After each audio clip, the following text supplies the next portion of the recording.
welcome in Big Blue Nation to what is a very, very disappointing and what is going to be very negative podcast today. Kentucky Wildcats lose to the Louisville Cardinals 41-14. Ruined my Thanksgiving weekend. I mean, this whole season has really just ruined my entire end of the summer and fall. What has been a very abysmal season for Kentucky football, the worst that the Cats have seen in quite some time under the Stoops era. I mean, 41-14 to Louisville, of all teams. Guys, what are we thinking? 4-8 on the year. We had so much expectations and promise for this year, even though the schedule was very tough. What are you guys thinking? Yeah, I think this was the icing on top of the season here. I mean, you can cut it up however you want to. This was a bad year. From the beginning of the game, we were watching and there was just fumbles and interceptions, and it was stupid. There was no entertainment there. If you're a Kentucky fan, you're just sitting there like, boy, this is really how we're going to go out to finish up the year against the biggest rival we have. And at this point, we're just excited that we don't have to talk about football for the next however long. That's where the fans are right now, and you can tell like everybody rolled into work on Monday, and they're just not. There's no energy. Boyers, what was your take of the game here? The game sucked. I don't know what else to really say about it. I mean, between Kentucky and our Bengals, I hate football. I don't even want to watch it anymore. But no, I mean, in regards to the game, complete disaster. I mean, what can you say? 41-14, 5 turnovers. Your team essentially quit. They quit early. Wilcox, 2 huge fumbles. You really only had one impressive drive when Gavin came in, and you cut it from 20 to 7, and then you actually stop them, and then fumbles, scoop and score, game over. Kentucky was down 20-0 at halftime, and honestly, I felt like it should have been a heck of a lot more. I never felt like they were in it. I never felt like they had the energy. I thought the players quit. Thought the coaches quit. The fan base obviously was over it. There was a lot of red in that stadium and a lot of empty seats, and I can't blame them. There's no way I was going to go and spend money and watch that. So, I mean, just a disaster season, and capped off with a disaster performance in the Governor's Cup. I mean, the stadium was almost – the upper bowls of the stadium, the corners were almost empty starting at the beginning of the game. So I think you've kind of seen, what the fans are telling you. This just isn't good enough. This team – a lot of money's been put into this team. This is the most season tickets that the university's ever sold before the season started. There was a lot of momentum riding in. This was supposed to be, the year. This was supposed to be a year that, you took that next step. We knew the schedule was going to be hard. We knew the schedule was going to be tough. But then again, those aren't the teams that we struggled with this year for the most part. We struggled with teams that we have been better than consistently over the past couple of years. Louisville games, we just pencil those in as wins the past couple of years. Vandy, we've lost 2 out of the last 3 to them now. South Carolina now has our number. Florida's starting to take that back as well. I think you're kind of seeing, the trends start to take an effect, and we're really starting to go downhill. And nothing really showed that more than you get a 15-yard run from Jamarian to start the game, and then another first down run, and you're thinking, oh man, we got this thing clicking, and just stripped right out of his hands. Looks like it was the easiest strip I've ever seen in my life. I think Tyler could have made that strip. Boyers, you could have made that strip as well. Took it from him. After that, I don't know how Jamarian sees the field in this game. I get, he's a part of the future, but also at the same respect, this was a 4-7 team going into that game. You have guys that have laid it out for the line on you your entire career, like Demi Sumo Karnbe, who was chasing to get to 1,000 yards in his career in this game. I don't know how Jamarian wasn't benched then. He fumbles later, and it results right in 6. Just an absolute dumpster fire of a game. 5 turnovers, like you said. Tyler, what did you think about Cutter Boley in this game? Even though that's what we were looking forward to, and even then, we still didn't get much from him either. What did you think? Yeah, it was. I thought there was going to be more out of him. He just came off of what I thought was a spark of a play of a game against Texas. You thought he would come out and play a little bit better than what he did. If I told you that his QBR coming out from this game was going to be less than, I don't know, 50. Would you believe me? Like, I know it's a big rivalry, but would you believe me if it was less than 50? Probably not. It was 0.8. I'll be honest with you. I thought there was a big Cutter game coming. I thought Vince and this staff and Mark would get this staff to be like, hey, guys, kind of thinking about last year. We got some of the fire off of our backs with that Louisville win last year. Let's go out here, lay it all on the line. And this team didn't show up from snap one. Cutter did not look great. 6 of 15 for 48 yards passing, 2 interceptions, one of those being in the end zone. Granted, he was running for his life, just like every quarterback has back there. It's just the same stuff we've been talking about week in and week out. And even the bright spots that we saw last week against Texas came crumbling down this week against Louisville. Yeah, and that's my thing. I can't judge Cutter really all season. I think I've told you guys I can't really judge Brock. Like, I don't do I think Brock was good this year? No, of course not. But I mean, this O-line is so bad. It's so poorly coached. The schemes on it, you don't have the right players. You got an O-lineman that didn't even dress for the game, that's going to concession stands during the game. Like, it's a dumpster fire. I don't know. I'm still very excited for Cutter next year, assuming he comes back, obviously.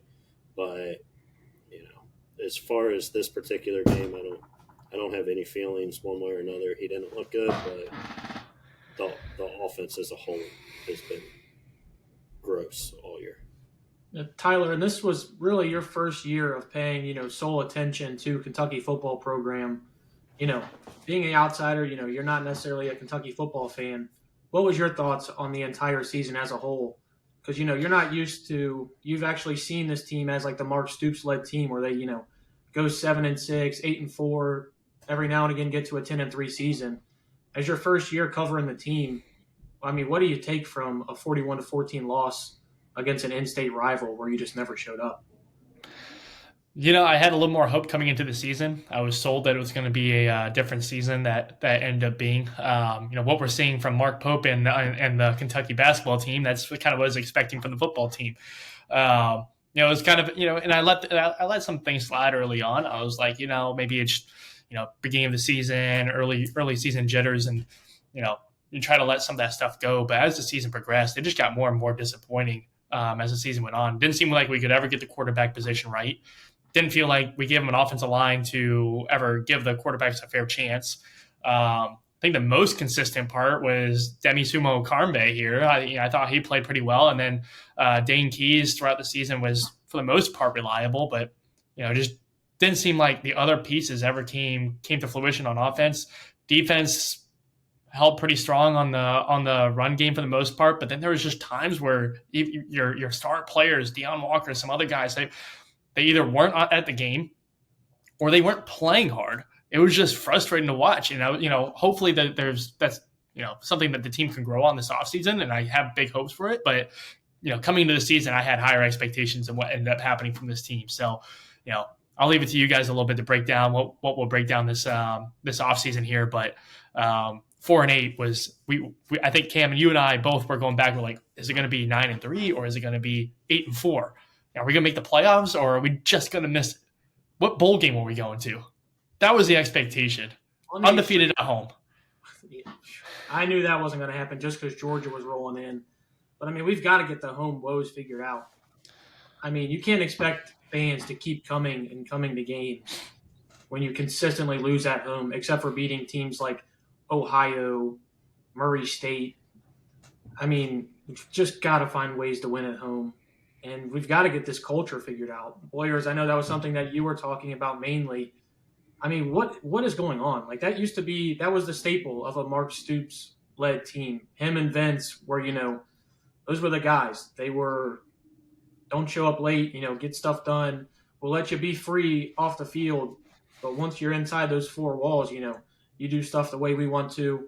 And it seems like that has done a complete 180. And it feels like, honestly, the players just kind of walk all over all of them. Seems like there is no accountability and no leadership anywhere in this organization at the moment. Yeah, and it starts from the head down, right? Like it starts with Stoops. He spent the first 10, 12 years here building that culture, right, and making it a place where you're going to come in, you're going to work your ass off. He always said, "We're going to bring our lunch pail. We're going to come to work. We're going to line up across from you for 60 minutes, and we're going to give you hell. And our guys are going to play hard." To me, real quick on like the whole season, like this team is talented. I don't care what anybody says. There's playmakers on both sides of the ball. It's talented. For me, this whole season boiled down to effort. You came out. You probably thought you were a lot better than South Carolina. You didn't bring your A game. You got your ass kicked. You come back. You play well against Georgia. They get some momentum. They come out, give it everything they got against Ole Miss, and then kind of the same thing. Come out. You let Vandy run all over you. And then from there, the whole season just spiraled, and these guys quit. And that's not anything, we would have ever seen from a Mark Stoops team in his first however many seasons. And it's not just this year. You hear it around the program. It's been the last three. There's a lot of people close to Liam Cohen that talk about, obviously he wanted to go to the NFL, and that's the main reason he left. But, also he was over it being here with these players the second time around. There's people that are close to him that he talks how different it was that first year here with Levis and Wandell and all them, how good of a culture it was. And he comes back just a year later and it's a whole different culture, and guys aren't listening. Guys aren't, giving it their all. They're not working the way they're supposed to. And he was like, I can't do this. I'm getting back in the NFL. Yeah, kind of piggybacking off of that, Cam, you and I have talked about, my team with the Commanders a few times throughout the season. Kind of saw that a little bit with the Ron Rivera era there. Same kind of story where you get some guys in, you think that there's some talent there. And then with high expectations the last season, when ownership came in, you just seemed like all those pieces that were supposed to do well, we had a little higher hopes. They just kind of crumbled at the end. And then, luckily for them, they were able to move on from Ron Rivera, and it seems like Dan Quinn's able to get these guys going. You almost wonder what could happen with Kentucky here if it could be a similar situation. It doesn't sound like Stoops isn't going anywhere, but maybe it's one of those things where Cam and you and I have talked about this before, but maybe that voice is just gone from Stoops, and these guys aren't listening to them anymore. They don't respect them the same way. But a new voice coming in, even if it's someone similar minded, defensive minded or whatever, maybe he brings that voice back. I don't know what that takes. I don't know if it's a coordinator that needs to do it. I don't know if it's a couple juniors or sophomores who are moving up another year and become that team leader, but someone has to get that voice back in the locker room. There's absolutely no control there. If there was, you'd have seen a lot better of an outcome on Saturday there against Louisville. Yeah, I think this team, honestly, just after that Vandy game, they got that third loss of the season. I think they just quit then. I don't think you've seen this team play hard. I agree. Since then. I think Tennessee, you showed a little bit of it. I think you saw some guys, playing for their draft stock because they knew that was going to be one of the last times, they were on national coverage. But, it's all, like we said, it all comes from the top down. Mark Stoops spent all offseason complaining about all the things that he has to do now as a head coach. Dude, you are making over $9 million offseason. I don't care how much you have to do. I'll go shovel elephant shit at the circus for $9 million a year if I need to. There's certain things that you just, this might not have been what you signed up for 10 years ago. College football has changed. You have to do more. You have to go out. You're going to have to budget. You have to get donors to go give you money to go get certain players. If you want to do it, do it. If you don't let the door hit you on the way out. But, he can spend the whole offseason whining and complaining. And I think you kind of saw that with the team. They did similar things. Think about all the guys that we expected huge seasons from. Chip Trainum, what did he end up with? 14 carries on the season? He ended up being your running back 4 at the end of the year. That was a huge transfer portal get coming from Ohio State. Thanks for that, Tyler. You guys could have kept him up there. Deion Walker, a guy who was a potential top 10 pick, at the very least a first-round pick, was terrible this year. I spent the first 7-8 weeks trying to back him up, trying to defend him, saying, he might have been playing a little bit too much. His season stats, 13 solo tackles and 1.5 sacks for a guy who you expected to be one of the best defensive players to ever come through your program. We talked during the offseason about him potentially being a Josh Allen type of wrecking ball. He was better his freshman year than he was his junior year. And let's call it how it is. That's because he was abnormally lazy in the offseason. Look at his lower body. That is something NFL scouts have been telling him to get better at. They told him this offseason that's what they wanted to see him do, and he didn't do it. His legs are thinner than mine, and I only hit legs once a week, and that's not enough. So a guy who's going to be making millions in the NFL, I mean, what are we doing? This is kind of what we're talking about. Your guys, that's a guy who's been here for 3 years. That's a guy who should know the culture, who should be the one to speak up for the culture. That should be the guy who's leading these guys. He should see Gerald Mincey. I was going to say some explicatives there. You should see Gerald Mincey at the concession stand and grab him by his locks and pull him into the locker room. That should be the type of guy that Deion Walker is. He should have been that presence, and he wasn't this year. And when your top guy like that isn't willing to step up, make plays, or even play half the time when he wants to, he didn't play against Murray State. He's like, I just don't feel like it. Let me get right for the next game. Guess what, buddy? You had a full week off, and you still did nothing the next week. That's how it started, and it just kept trickling down to player after player. And Boyers, I think you'll touch on some more of those players here. I'm going to get off the Deion Walker train before I just keep rolling and rolling and rolling for another 30 minutes. Yeah, but you're 100% right. That is the type of guy that should do it. But you don't have those guys because you've let the culture get to this point. Like that's what is so disappointing about it. And look, Stoops is going to be the coach, whether you think he should or not. I'm not saying the guy's got to go. But I mean, he's got to change some stuff. And number one's the culture. You see past players calling it out. Cash Daniels has called it out multiple times. The Wallace receiver from a few years back was talking about how they were sitting too much on the heated bench, and the coaches told them all to get up, and then told them on their next game none of them are allowed to wear sleeves because we got to bring a toughness, and we're tired of you guys sitting on the bench all game. And you go from that to a guy that's about to cuss. Had to stop myself. You go from that to a guy that's out there buying a freaking hot dog. During the third quarter, you can hear the PA announcer announcing the play in the background. This whole thing has gone so far off the rails, and it's so disappointing because I don't want to bring it back to basketball, but it reminds me so much of the Cal stuff. And as somebody that used to love Cal, and now every time we have a podcast, I sit there and crush him the entire time we do it.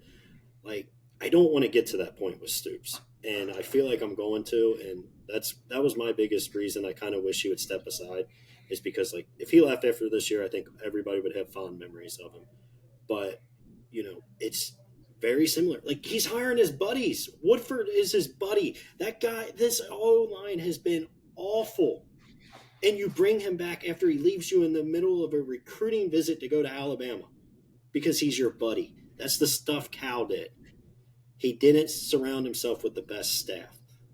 Now we're seeing it on the football side. And then, to your point earlier, Cam, the guy spent all offseason bitching and moaning. He spent the first 8 weeks of this season complaining about it. Back to last year, the pony up comment after you lose by 50 to Georgia. This is not the same guy that started this, that had this place rolling. Again, just go listen to him before and after games. It's completely different, and I mean, he's going to be the coach next year. All signs point to it. I hope he can find a way, but I feel like I'm having the same comments I was making about Cal last year. I hope he can get back to what he was early in his career here, and you just got to hope he can, and hope he gets his mindset. And to your point, the NIL stuff's not going anywhere. College football, whether you like it or not, you have to, build relationships with donors. You have to go out and fundraise. You have to raise money, and you have to manage a budget. And in 2 years, when the $22 million hits, you're going to have to figure it out then too. So either get with it or, to your point, leave. I mean, $9 million a year has obviously changed him. I mean, honestly, before that contract, we were looking at the 10-3 season, Will Levis coming back for his senior year, and you're thinking, oh, man, we got this guy. Will Levis went into that year projected, him and Bryce Young were looking at 1-1 talks. That was the talks heading into that offseason. Will doesn't have a very good year. Some of that's blamed, that's pushed everywhere. That offensive line wasn't great either. I mean, it really started there. And then, the sanctions that we got at the end of that year, with those 10 wins being vacated now, technically Mark Stoops went 0-3 in that season. For some reason, only the losses count. I'm still saying it's 10-3. Screw you guys. We watched it. Yeah, we watched the 10 wins. But, I mean, like you said, just a culture thing. And it's coming mostly from Mark Stoops. And I think you're seeing that with guys just, like you said, I think Liam was just one of the first ones to see it. He was like, man, I came back. He left for a year and came back and it was completely and he left. different. Exactly. He left, and then he just wanted to leave. You might be seeing that with Brad White. He's looked at the Florida State job. They've already hired a different defensive coordinator. Vince Marrow, who is constantly hounded by other programs in the offseason, he's given them more of a listen this offseason than usual. Now, granted, since then he has said he's staying at Kentucky, but I don't know if you listened to KSR's interview with him. That didn't sound like the big dog that I know. The big dog that I know is always positive, upbeat. You have to stop him from talking rather than getting to talk. And in that interview, it just seemed like, they were dragging him along during that interview. Tyler, what were you going to say? I was going to say, I mean, you brought up the salary from Mark Stoops. I know it doesn't work this way, but man, can you imagine just cutting that salary in half and then splitting $4.5 million amongst 100 guys there? How many of them might stay, or how many players we could get that might actually like to play some ball? Not to take it off Mark Stoops, because I think that definitely coaching definitely takes a part into that. But you see some of these bigger schools. You were mentioning Boyers, the NIL stuff, but boy, you can really see where that would come into play. Especially if he's not going to be getting his voice back and changing that locker room culture, it would be nice to have some guys out there who can actually play and who want to play for the cash that he's making. Just a thought. Yeah. Bringing it back to Calipari, you're seeing that almost that exact thing that you're talking about with Mark Pope. Mark Pope making about half the salary that Calipari was the previous year. And what does Pope do with that? He goes out and hires a great staff, gets Cody Feger, Jason Hart, gets guys that are going to help him and make this team better. So, Mark, like Jacob said, you can't be hiring your friends. This isn't a friends and family business. I don't care how long you've been here. If somebody's not getting it done, fire their ass. I mean, that's really just as simple as it is. There's no argument for Eric Woodford to be on this staff. There wasn't an argument for him the first time around. He leaves to go to Alabama, was putrid there. They were ready. Alabama fans were ready to throw him in the ocean. It's the reason they lost the national championship. Yeah, and then you bring him back, and there is not an argument. He doesn't develop anybody. He strikes out on recruits. I don't know. I mean, the guy's one of the best con artists in football, I feel like. And Stoops is letting that go. I personally think like staff is obviously a huge part of this, and when you look at the culture, like RIP John Schlarman, it's different without him in that building. John Summerall brought a ton of energy and discipline to that building. Now he's probably going to go be the next head coach at North Carolina. So I get it. You have solid staff members. They're going to go on to do bigger and better things, but you can't just replace them with your buddies because they're from Youngstown. And you gotta, I don't know. It's frustrating. The whole season was frustrating. The whole last 3 years have been frustrating, and Stoops is going to have a come to Jesus moment, and it better happen this year, because next year, as of now, is not looking any more promising. Yeah. Last point before we get to talking about more of the players and how they perform this year. I mean, imagine this staff losing Vince to Louisville and Brad White leaves. He would have to leave. He can't. You would lose half your roster if Vince left tomorrow. You just would. Yeah. And then you would lose over half your recruits. What do you do in that situation? That's exactly why I was very refreshed to hear the news this morning. Barely slept last night. just thinking of the fact of me having to not become a Vince fan. Jacob, me and you have met Vince. I've met him multiple times. I mean, he is he's Lexington royalty down there. People treat him like He takes recruits around Keeneland, and he's one of the most known guys that are going around there. And what other college programs can say that about their tight ends coach? People love him. He's as big as the basketball coach here. Yeah, and that's crazy for how much basketball success that we've had. And Pope played on a national championship team, and he's still as big, gets that recognized as well. But, I mean, let's switch back to the real quick before we jump into players. Just one more point, like on the season as a whole in the last 3. So what? The last 2 years you win 7 games, right? And on paper, like that doesn't look bad. And there's a lot of arguments out there, people saying this is Stoops' 1 year, since he first got here, where you don't make a bowl, he deserves a pass. In principle, I agree. But when you look at it, from where we were when this thing was rolling, what did Stoops do? He starts by, we passed South Carolina. We've always been better than Vandy. We passed South Carolina. You're a better program than South Carolina.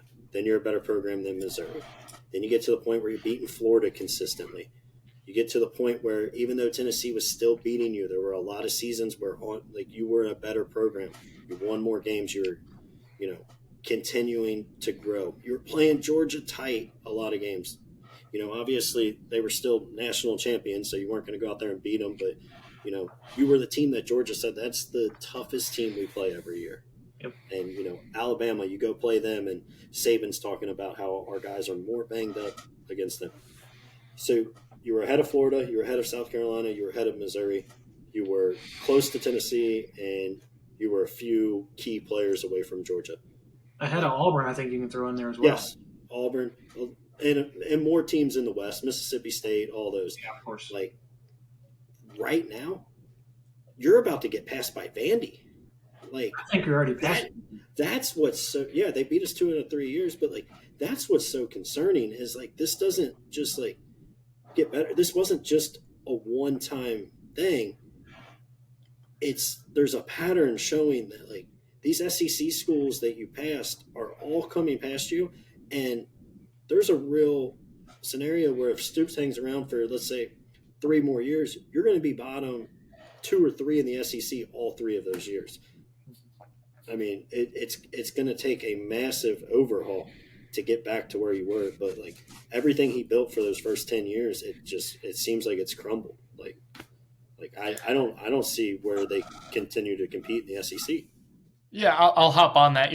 Hop on that train there. Just talking about the team, or talking how Mark Stoops has progressed and how this year has been really a big step back. Look at all the schools that transferred out of the Pac-12 and the Big 12 this year and went to new conferences and did really well. Like I look at Texas, obviously, for the SEC. They went from the Pac-12 and they won the SEC. What a huge advancement! I know they won last year.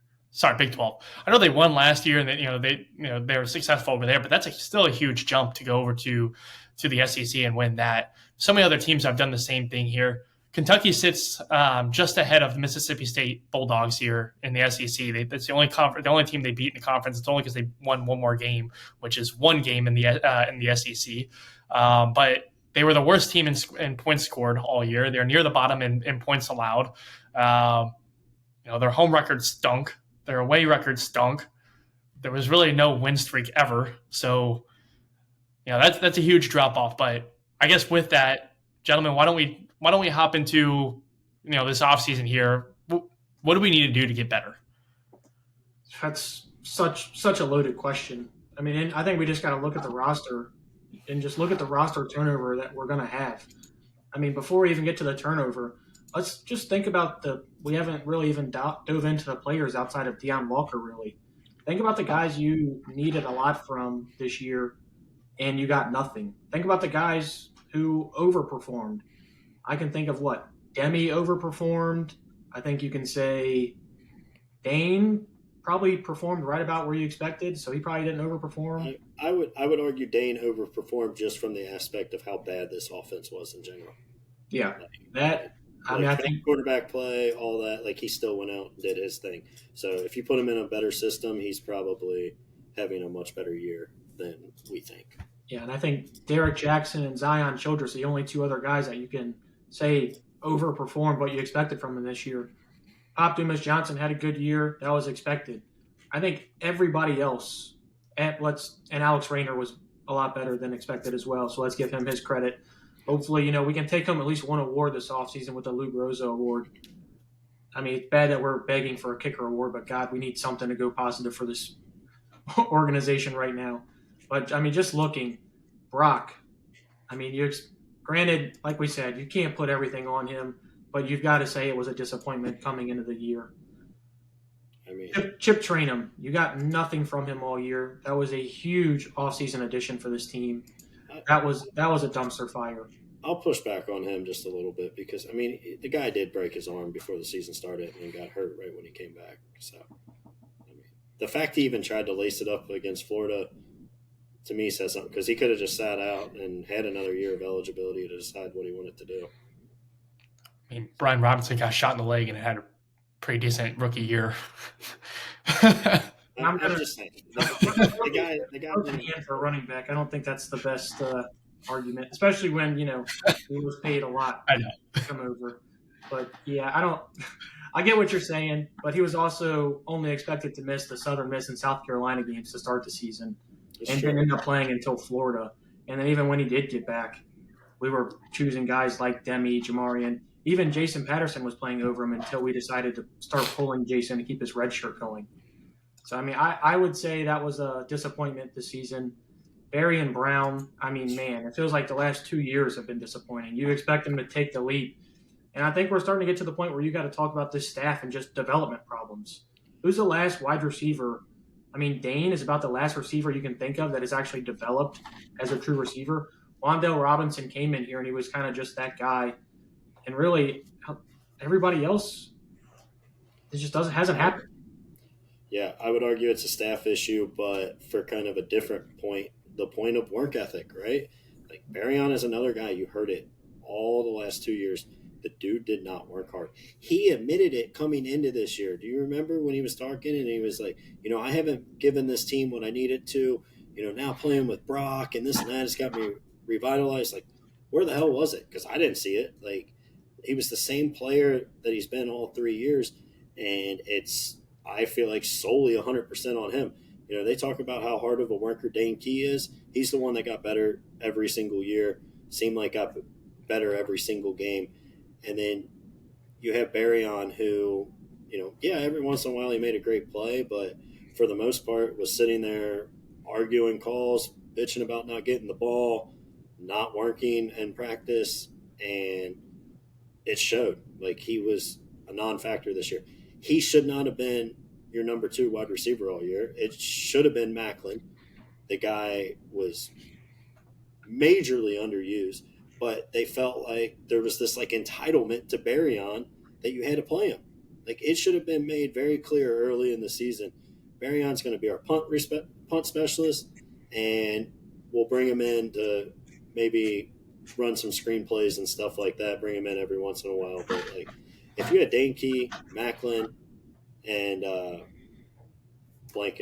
Gilmore, is your main 3 this year, I think we're talking completely different about. I'll say it about the whole offense. I think the whole offense would have looked better. Yeah, I think in just that word entitlement just describes this group perfectly. Yep.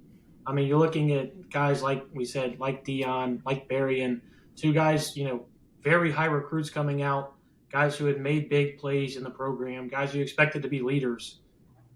They're just entitled. They really haven't improved. You can say Dion's gotten worse. Dion had a great sophomore season. One of the best. If he would have been able to leave after his sophomore season, he gets drafted in the first round very easily. If he would have sat out this year, he probably would be a top 10 pick right now. Yep. And then, talk about all the other guys that have just taken a step back. Like Josh Caddis had a really good freshman year. This year, nothing from him. Jordan Dingle made splash plays every now and again. Heard nothing from him this year. I forgot he was on the team, to be honest. Marcus Cox. He was okay last year. He was horrible this year. Eli Cox, that's the one that is still the most mind-boggling to me. What happened to Eli Cox? He went from an all-SEC center to just being one of the worst centers in the conference overnight. And that's a fifth-year guy Stoops would call him like the program. He is what we want from our guys. Well, if that's what you're wanting from your guys, maybe that's why we're 4-8 and one of the laughing stocks of the SEC so far. I don't know what happened with Eli Cox, Marquise Cox. I've heard people around the program just say like it's his knees, like his knees are shot, like he's probably never going to play football again. But back to like roster management and construction, and the fact you don't develop anybody behind him because you have a terrible offensive line coach. You don't have anybody else to put out there. You're rolling a guy out there that like is telling you he cannot move, he cannot make the plays that you need him to, but he's still your best option because we can't recruit and develop O linemen anymore. Couldn't agree with you more. And I think that shows by going out and getting a guy in the transfer portal who had already been a part of 2 programs in Gerald Mincy. Disaster. I mean, this Gerald Mincy is everything that was wrong with this Kentucky football program this year. The guy barely played, was awful when he did play, gets chosen over by a redshirt freshman. Redshirt freshmen don't play on the offensive line in the SEC. That doesn't really happen unless you just are that good. With who Malachi, are the ones that have, like, for us? Like, it's very rare. I think Landon Young played a little bit, and I think Drake Jackson. Jagger Burton did a little bit too, but I mean, even him, he's taken a step back as well. I mean, Malachi Wood was thrusted into action just because of how bad Gerald Mincy was. And that was a guy, again, talking about transfer portal, another guy you spent a lot of money on in the transfer portal. And this buffoon is, during the game against your rivals, going out and getting something from the concession stand. This is an SEC program. Go back to the locker room. I guarantee you there's a bunch of food in there. Like, what do you think he was getting from the concession stand? I mean, it's $3.35. I'm sure after he went to the concession stand, he was probably like $3.45. I mean, good God, this kid's got no work ethic. And on top of that, you screwed over the entire program, the entire season. Now you're just going to make it get one last gut punch in before you leave? See, that's what it felt like to me. It wasn't obviously he doesn't need to go to the concession stand. There's all kinds of stuff in the locker room for him. Like, it was almost just I'm doing this because I can and because, like, the staff has no control over me. Like, how about take your jersey off? How about make it that simple? Guess what? You're so bad that people aren't going to recognize you out in the stands. It's not going to happen. He probably could have sat in the stands and not gotten noticed if he would have taken off his jersey. But no, this absolute clown decides to wear his jersey in the middle of the third quarter to the concession stand. And I'm glad whatever fan it was caught it.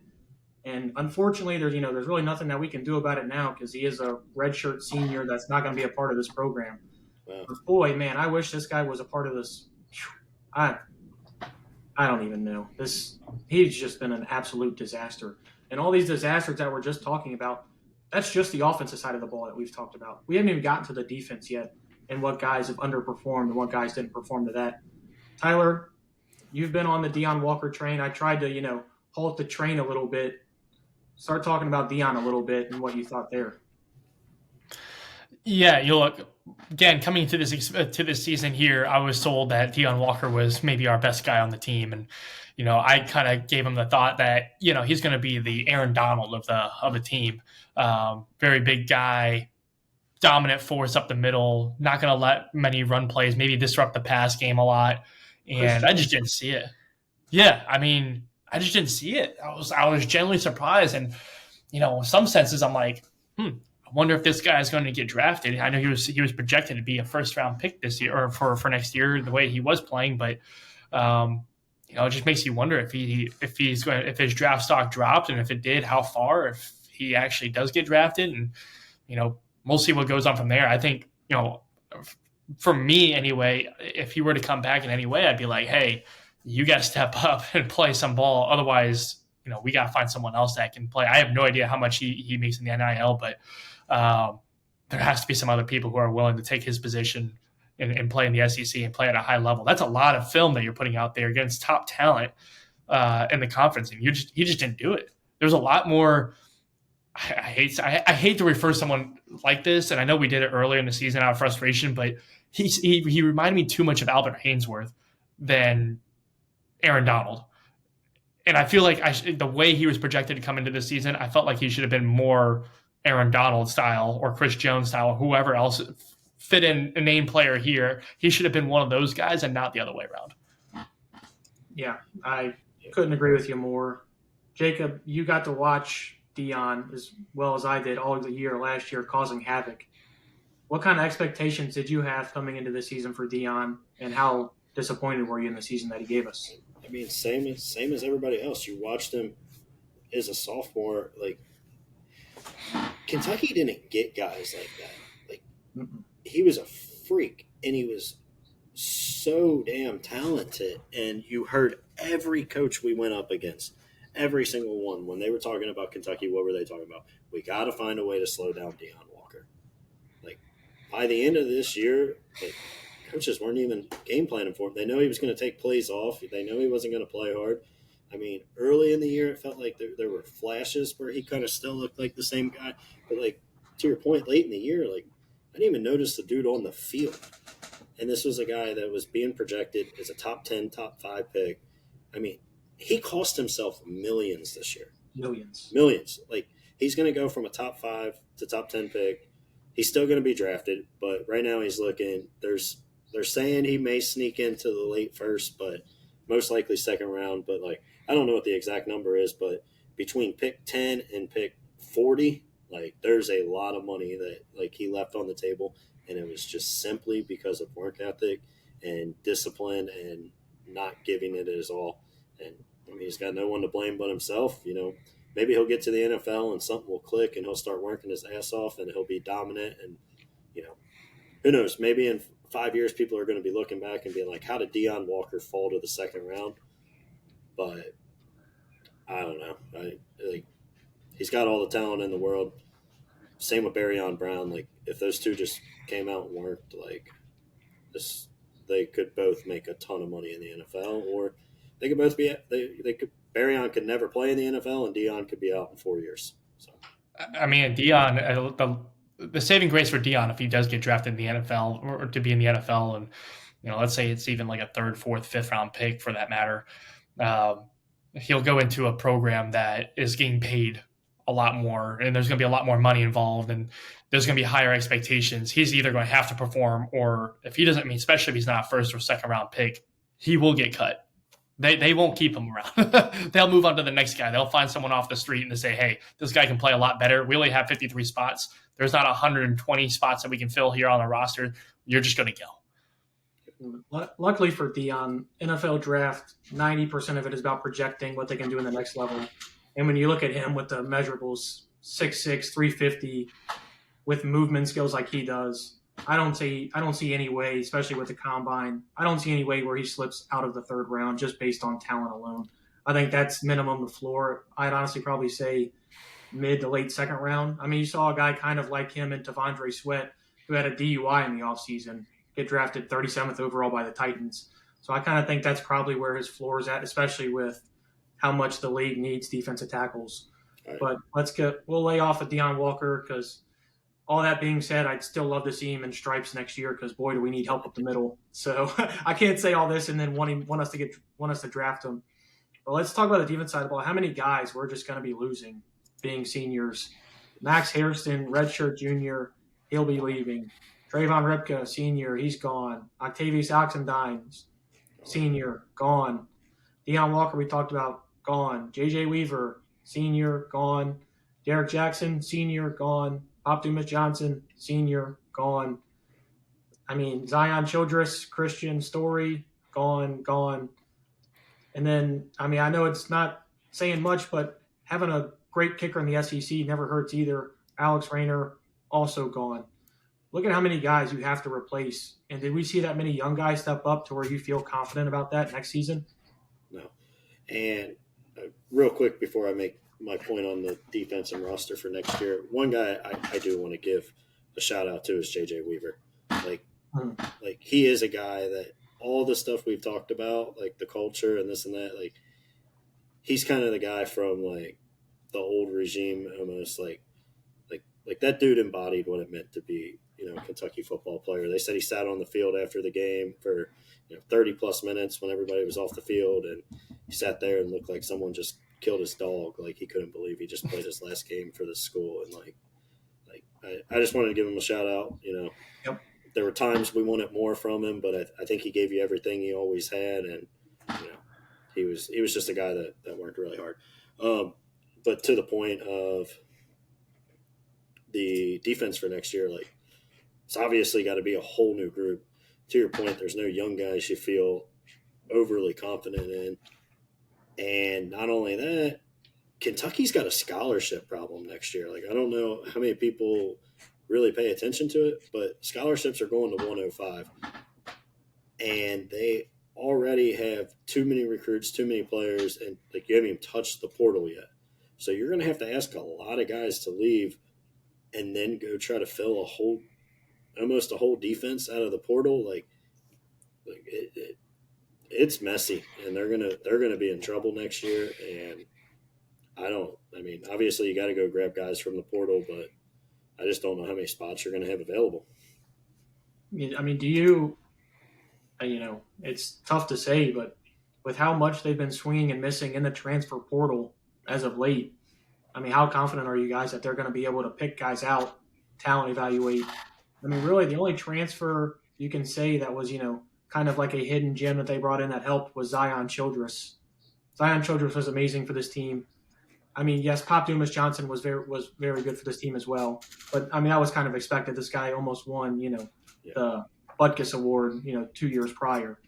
I'm not sure how much I can put my faith into this, staff to be able to evaluate talent in the transfer portal, and I'm very concerned for that this offseason.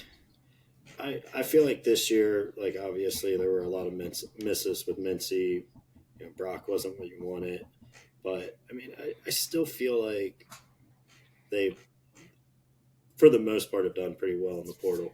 I'm blanking on his name. Who was the guy that left last year that originally came from Ole Miss, played 2 years here? D lineman. Just throw me on the spot, and I don't got the answer for it. Sorry. I got so many names running through my head right now. Like he was one of your best defensive players for 2 years. Dumas Johnson was probably your best defensive player, most consistent at least all year. And then I know they missed on some on the offensive side of the ball this year. You have to. Like, at the end of the day, whether you feel confident in the staff or not, like, this is the era of college football. If you do go hit home runs, like, at the end of the day, it is easier to rebuild a roster now than it's ever been. But, if you're striking out and then you're going to lose, all those guys you just mentioned on defense, you're going to lose a lot on offense. You're losing Macklin. You're going to lose Dane Key to the draft.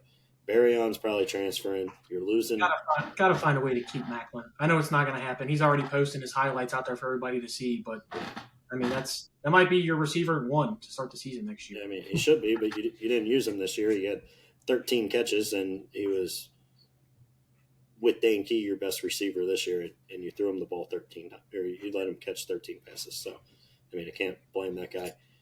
There's a lot of chatter from Ole Miss fans about Wilcox. Yep. So, like, maybe, and then I still don't know about quarterback. I can't say for sure Cutter's going to be back next year. If he looks around and this O-line's as bad as it was this year and he's losing his top 3 weapons from this year, like, there's a lot of schools that would take Cutter Boley. So, I don't know. It could get ugly. I believe, Jamarian might have to be, option number 1 to keep on this team when we're talking about retaining guys outside of, like the long shots like Deion Walker and guys like that and Jamari Macklin because, he's already throwing his stuff all over Instagram. Even I saw his highlights on TikTok. I mean, this guy's advertising himself everywhere. And this was a 1,000-yard receiver the year before he came here. We only gave him 13 catches this year.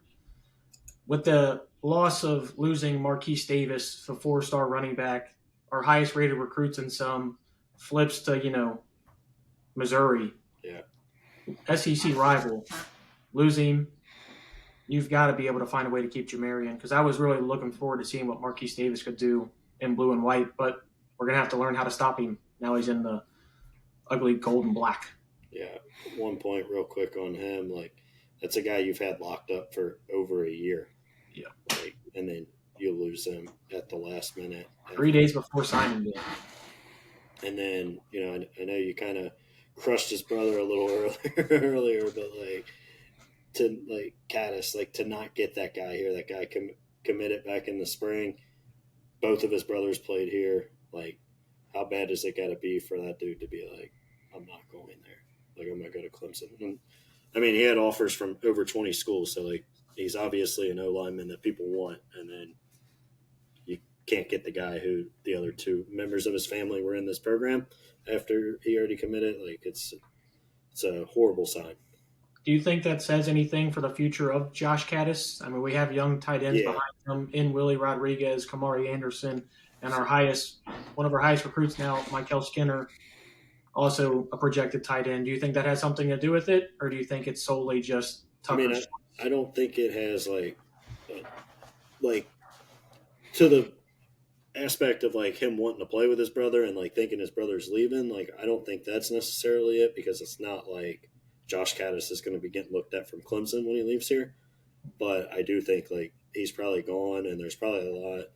Like, it just, everything sounds toxic over there right now, which, you know, was not something we ever had heard really before this year. And that I do think may have had an effect on it. You know, if Josh is telling his brother, you know, all these behind the scenes stuff, he might be like, yeah, that's not the program I want to be a part of. A name you mentioned that I think we need to talk about is one of the guys like they have to lock down, Willie Rodriguez. Like, that dude I think can be a stud. He showed flashes this year as a true freshman. If you can keep him and Cutter, like, that's obviously huge. But he's another one I think you got to really prioritize hanging on to. Yeah, I mean, tight ends in this system haven't been used since. I mean, even C.J. Conrad, we could argue, was underutilized. The last time Kentucky tight end was used properly was probably Jacob Tammy back in the 2000s, and even then, you know, they maybe should have thrown him the ball more. I mean, I don't see very much room for optimism in this team. Willie Rodriguez, kid's got to learn how to block. That's the only bad thing is you see him make like 3 or 4 bad blocks in a row, but then you see a check down where he takes it for 25 and looks great after the catch. One thing that I will always hold against Willie Rodriguez is, you know, I go to the Vandy game, I sit outside for 15 minutes, get an Uber straight to downtown trying to drink my sorrows out. You know who beats me there to the bars? Is Willie Rodriguez. The kid's 18 years old, beats me to the bars after a giant loss that most people should have just been home. But I think that kind of talks about, you know, the toxic environment that's showing up. You think you see a guy like Josh Allen, Drake Jackson, Logan Stenberg lose to Vandy, and the first thing they're thinking about is going out and partying afterwards? I think that kind of speaks a little bit to the culture as well. But I do agree we have to lock him up. I'm more worried about their fake IDs. Think about how different the culture is from, you know, a guy like Josh Allen goes and plays in the Citrus Bowl after being a projected top 10 pick. Nothing to gain from that game. It's not like, you know, he went out and played great, but like it didn't improve his stock at all. The only thing it could have done was he gets hurt and falls in the draft. And like that guy wanted to go out, play for Kentucky one more time, goes out, gives it his all, plays his ass off. Like, if this team made a bowl game this year, like, do you see any of these guys like going and playing in it? No. Absolutely not. Deion's not playing, that's for sure. No. Deion didn't play against Murray State. Like, just that right there is like a very eye-opening thing of like how this program has changed. And it's not like college football's changed a ton. Like, guys were still sitting out bowl games in that part, but like Benny Snell, Josh Allen, those guys, Will Levis, he was kind of Will sat out one. Yeah. But yeah, like those guys wanted to play in the bowl games, and it's different now. Yeah, Tyler, outside looking in, you know, obviously we're not very connected with the UK football staff. Most everything we hear is, you know, hearsay, you know, all this stuff, and we only get to watch a certain amount of film. What do you think a possible fix is? Do you go heavy into the portal, or do you just rely on these high school guys, even though you're losing some of them? It's a tough question because, you know, you look at this team and in one sense, you have to think of it holistically. I think, and at least in my opinion, you're not Alabama, you're not Tennessee, you're not Texas. You're not going to be someone who is going to be able to consistently get these big name guys, or at least not right off the bat, not until you build your program up. I look at it like, hey, how do you build loyalty within a program? You find the guys who are younger, you build them up from freshman year until they graduate, until they get drafted, one of the two. But in one sense, I think you got to do a good job recruiting. You got to go out there, put boots on the ground, and build up a team from recruits and just really develop. But that's a longer process. The other sense of it is like, well, you want to bring these guys in too and create talent and bring leadership. Maybe they bring ideas and stuff, and from an Alabama, from a Texas, from an Ohio State, from a Michigan, from a Colorado, some new ideas that don't shake your head. Travis Hunter loves prime time. Prime time's doing things a little bit differently. That's a new idea you're bringing to the program, and you just sit there. You're like, oh, wait, cool. Like on the Deion Kentucky train. I was very much on board with your entire statement. I think of it this way: you bring in new ideas, you bring in things that Mark Stoops is a very old school mind. You bring something in like a primetime ideology. I don't know what area, but that brings in some new perspectives, and you can build a program up with that. Again, I think I still think that you start with loyalty first, and you start with a lot more recruits than transfers, but you also have to have some sort of talent on the field for next year. So, you got to go out there and get some pieces built up there too. Yeah. The portal, it's literally, let's call it what it is. It's like going to the slot machine and putting, $20 in and just hoping you to get something out. Or at least that's what it feels like as of late. I know we have had big hits in the portal, obviously Will Levis, Wandale Robinson, but those hits have become few and far between the last couple of years. And the same thing comes to the high school guys and developing them. Some of our biggest recruits, like Keontae Goodwin, not even playing football anymore.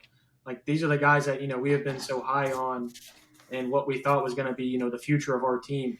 We've got to get back to talent evaluation. I think is probably the staff's biggest hole just in general. Yeah, it's rough. I still think you have to do it in the portal just because, you have seen these guys play college football at least, right? Like, you talk about a slot crap shoot, like it's high school kids, when they're playing against.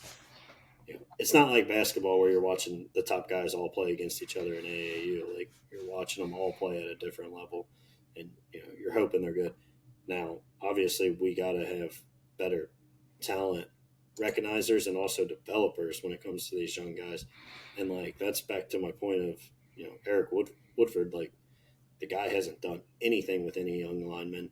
When he was here 2 years ago, he wouldn't even play the young guys to kind of get them reps. That was one thing Slorman did very well, was constantly rotating those guys in for snaps when he could to get them developed, to get them ready to go.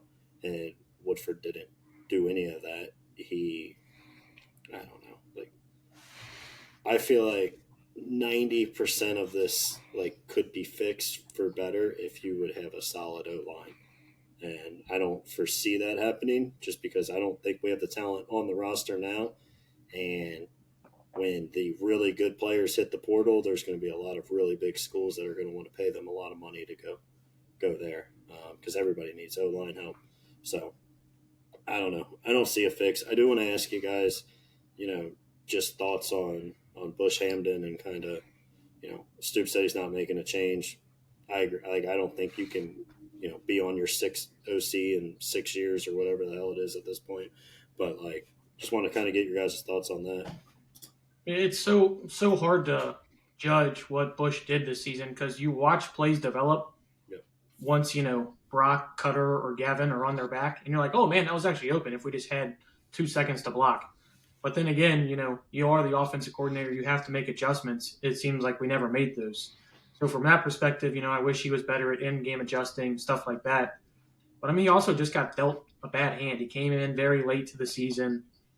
Brock wasn't the guy that he wanted for this offense. That was Liam Cohen's guy. Look at the offensive line he got dealt. That's, 5 of your 11 guys that you're playing every single snap. So I think, you just have to give Bush another year. There's just I don't think there's any way, unless there is some big name out there that becomes available that is going to be able to get the job done and you feel better about, I don't think there's any way you can fire Bush or move on. But I do think they should go out and try and get quality guys behind Bush. That way, say middle of the season, it's not going well, you can say, hey, we're going to switch play calling duties, stuff like that. I think, like you said, just got to get the staff better around them. There's going to be more intelligent, more football savvy guys, and you got to have just more of them. Tyler, what do you think? Might be a little expensive, but Chip Kelly might be out there. We're good. I watched that Michigan game. I'm okay. I mean, have you seen our team all year? Come on. He would be an upgrade. And our team on a Kentucky podcast. Look, I mean, Cam, I respect where you're coming from, but I respectfully disagree. The team just did not perform whatsoever to expectation. The offensive line couldn't hold anybody. The quarterback couldn't throw the ball. Receivers were inconsistent for the most part, minus one or two of them. It just didn't seem like there's. I legitimately can't point out a successful point on our offense by a group throughout the season. There was none, and so for those reasons, and by the way we ranked throughout the season, I wouldn't be opposed to moving on. I know it's tough to say, and you want to let people grow and whatever. If it would be different, I would say if he was middle of the pack in some of these categories, but it just wasn't. We're talking about people being ranked and getting the ranking of like 10 or below in these stat overalls. It was just terrible. Cam, you talked about it a couple times about how a couple of our offensive linemen who were just terrible this year. You can't have that kind of regression and keep a guy. I think you got to move on, but if he does come back, hopefully we get some better results. But I would take my chances with someone else. It can't get worse, right? I believe you kind of just like made my point for me, but in a different way. I think that's more of a Jimmy's and Joe's conversation rather than an X's and O's conversation. And you're putting a lot on the OC versus position coaches. Each one of these position coaches, like the OC is not going to have much to do with how the offensive line is performing. He can scheme it up better to give better protection, but the entire year we left in, the running back chipped a lot this offseason. We left in extra tight ends to block. From an offensive coordinator perspective, that's really all you can do, or try and run quick game. Our fans got so mad in the early season because we ran so much quick game, and I think you realize why we did. We tried to run a regular offense against South Carolina. Look how that worked. Dylan Stewart became, freshman of the year just based on that game. So I hear what you're coming from, but I kind of feel like you more made your point for me. Let's see what Jacob has to say. Yeah, I'm going to disagree with Tyler and agree with you, Cam, but almost kind of for a different reason. At some point, we can't just blame every OC we have. I get it. The offense doesn't look good, but it's got to come from the top down, in my opinion. Every OC we have here looks better when they go somewhere else. That's a problem. Shannon Dawson is the OC at Miami and just had Cam Warren look like a potential Heisman if it wasn't for Travis Hunter and Ashton Genty. That dude, we couldn't stand, ran him out of here. Eddie Gran worked so well with Mark Stoops because he did what he was trying to do. And, even those teams, you were winning, 7 and then the 10-win season, but it was due to defense. And then you get Liam Cohen, who, after last year, there were some fans that were kind of ready to get him out. The offense didn't look great. That guy's going to be a head coach in the NFL either this year or next year at the latest. He's killing it. Scangarello's back in the NFL. At some point, he just got fired after the Bengals were Raiders. That's true. Yeah, I get what you're saying. He'll be back. At some point, we have to just stop blaming it all on the OCs. We've talked about it. Tight ends don't ever catch footballs in this offense. Is that an OC's fault at this point, or is it the OC's fault? Yeah, at some point, one of these guys had to have an idea to throw the tight ends the football. There's something coming down, and it's either a development issue or it's just an overall principle issue, which that's where I lean with Stoops. He's telling them, keep your tight ends to block or whatever the case may be. But, he's definitely handcuffing these guys in some way, shape, or form. Again, it just can't be every single OC's fault that the offense is bad. And, you made a good point, Cam. Like, Bush got here late. He didn't get a chance to get any of his guys here. This offense wasn't built for what he was trying to do. Like, the guy was very successful at Boise. And I guarantee you, if we fire him and he goes back somewhere in the Mountain West or wherever, he'll look very successful again and get another SEC job down the line. Like, it's just how this goes. And that's what's damning about it. But back to earlier, like, Stoops has to have a come to Jesus moment. Like, that's got to be part of it. You got to turn over the offense, and, definitely we got to get him some more talented players to kind of fill the gaps in there. To be clear on both of your points, because I know you both disagreed with me, I put the responsibility on Mark Stoops first and foremost. But then I push it down. If Mark Stoops is staying, then you have to push down the next guy. I do take a top-down approach, so that's why I put Bush Hamden on a hot seat here. I know it's only been a year. I know you guys talk about the revolving door, but that's where I'm at with that. You're also in the SEC with all these other powerhouse offenses, and you're performing the worst. I mean, there's some responsibility that has to be set there. If you guys think that there's another year or two that needs to go through before you can make that decision, fine. But I feel like I feel differently. Yeah. I mean, to your same point there with the powerhouse SEC offenses, we play those same powerhouse SEC defenses week in, week out. Played, 5 of the 7 best defensive lines in the country just this season alone. Texas was the best defense in the country. With our O-line. Yeah, I get what you're saying, and I'm not like full on Team Bush. I'm just saying you can't just keep cutting the axe anytime something goes wrong. And I think if you had seen this for the past 6 years, kind of like how Jacob and I have, you might think just a little bit differently. But I do understand where you're coming from. But I do have 2 questions to ask you guys before we wrap up, because we are already over an hour in recording time.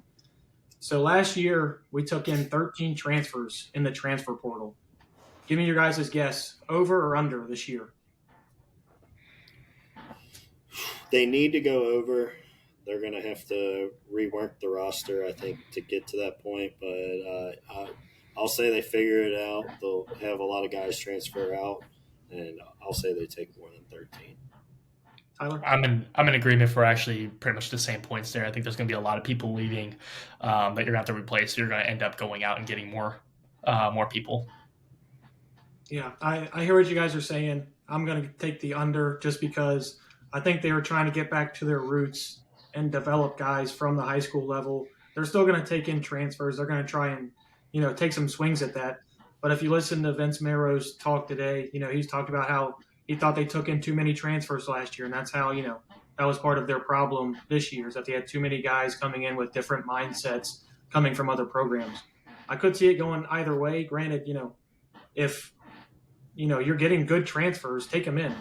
Yeah. But at the same point, I don't want to be forcing guys, kind of like how it felt last year, where we were, just taking in guys like, Bo Allen just because. I mean, we can't keep doing, I like Bo. He was a guy there for a long time. But he had no business being on this roster. Bo's a nice guy. He actually follows the podcast, so I'm taking a shot. I would have thrown him out there at a point or two, maybe, with the hell this year. But, one quick point to that is really good point. Like, almost as much as talent, you have to try to find. And I know it's hard because you're only talking to these guys for a little bit, but like you got to try to find guys that fit the culture as well, right? If they get back to a culture. But, like, you've got to try to find guys that are going to fit in with that. And, like, not to bring it back to basketball, but, like, you see that with, like, Mark Pope. Hey, maybe we're not taking the most talented guy, but we're going to take the guy that fits our system, fits our play style, and hopefully will fit our culture as well. And, hopefully that's something with Bush Hamden being here for a full offseason and not showing up, at the last minute. Maybe he can kind of handpick some of these transfers as well to, fit his system a little better. I'd be happy with a 2-star if he brings him some good leadership, to be honest. I'd be happy with that. All right. One last question for you guys. So far in the 2025 recruiting class, we have 19 commits. Signing day is on Wednesday. Do you think we add to that? Do you think we get some flips coming into us? Do you think some people decommit and go the other way? Over, under 19 guys coming in this class. What do you guys think? I think it's more like – God, this sounds bad, but I think it's more likely you get more decommits than you get more flips. So I'll say they lose another guy or two. I don't know who it is. Knock on wood. I hope they don't. I hope they can keep, to your point earlier, this class has fell down to now ranked around 30th. You can't really afford, if you're trying to build on the young guys for the future, you can't really afford to bring in the 30th best recruiting class. So knock on wood. I hope they keep them all, but if you made me pick them, they go under. It's a tough take. I'm going to go over, and I don't feel good about it, so don't hold this against me forever. But I'm going to say over, and the only reason why I say over is because there's going to be a lot of holes opened up for a lot of these guys, and there's going to be potential and opportunity for them. I just feel like there's going to be one or two people who might flip and come to us for next year with the hopes and aspirations to play as a starter in the SEC sometime. Yeah, I think I'm with Tyler on this one. With you seeing two people decommit, that also is going to open up two scholarship opportunities. Our best defensive player of all time was one of those guys. We got a decommitment late in the year. Josh Allen, we gave him the offer, and look how well that worked out for us there. So, let's be positive-minded. Hopefully, with Tucker Caddis and hopefully the whole Caddis family leaving Lexington soon, hopefully we can get the next Josh Allen in here. But I'm going to take the over at 19. Sorry we went a little bit long today. Tyler, you want to sign us off here? Sure, yeah. Ladies and gentlemen, thank you so much for tuning in for the Cats Talk Pod all season long here. I hope you guys enjoyed what you heard. Obviously not the season we were expecting, but excited to stick with you guys for the offseason here, talk about what's coming up in the future, the recruits that are coming in, the transfers that are coming in, and the excitement we can expect for next year. Make sure to share with your friends and family. Tune into the Kentucky Cats basketball podcast. Make sure you tune in because you got a lot of BS coming from Boyers and Cameron. I'm always right with my takes. So until next time, go Cats. You got to be here to have takes, Tyler. Signing day is on Wednesday and transfer portal opens up on Monday. Go Big Blue. Go Big Blue.